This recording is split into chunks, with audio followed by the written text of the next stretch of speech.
Brock, what did you make of Rick's comments the other night about earning ice time, and taking it away from guys who weren't earning it? Yeah, I mean, I think that's what a coach does. You got to earn it each and every night, and you got to show up to the rink each and every day, being ready to go and working on your game and trying to get better. So, it doesn't surprise me at all, and it's definitely something I'm aware of. Did it bother you at all to not have an A the other night? No.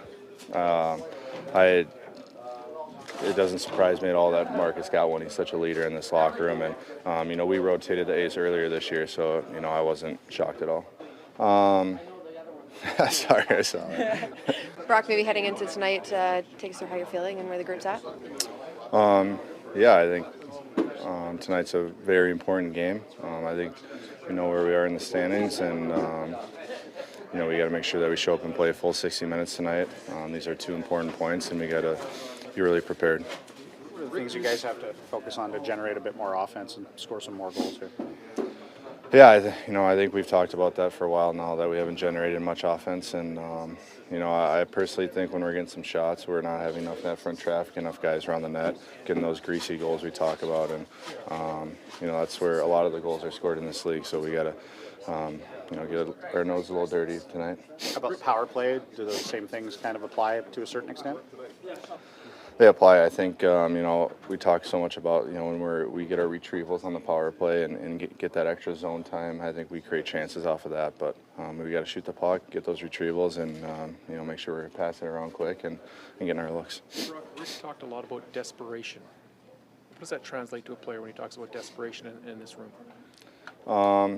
I think tonight's a perfect example of desperation. It's playoffs are on the line, each and every game right now, and we got to look at it like it's our last game of the regular season. We got to make sure that we're, like I said, we come prepared tonight. We got to play like it's our last, and we just have the right mindset. For you personally, JT, having him here was such a big part of helping create offense for you, transported the puck up ice and did all of that. Have you fully adjusted yet to kind of maybe changing your game a little bit without having a guy doing those things?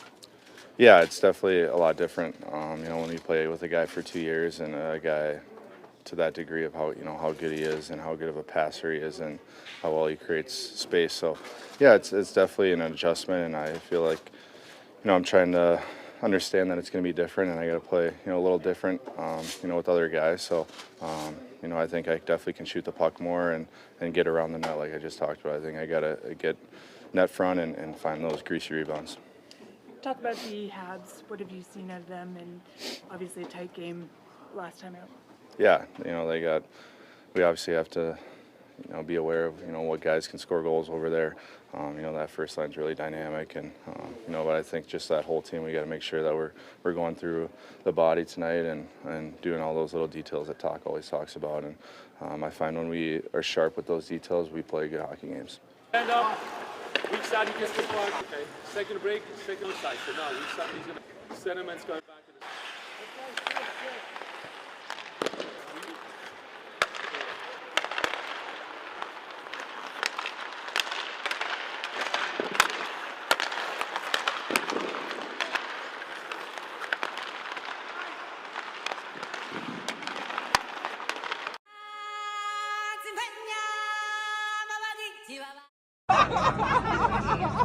Thanks for taking the time to come and sit down and chat with me today. Generational talent. Thanks for liking the video and subscribing.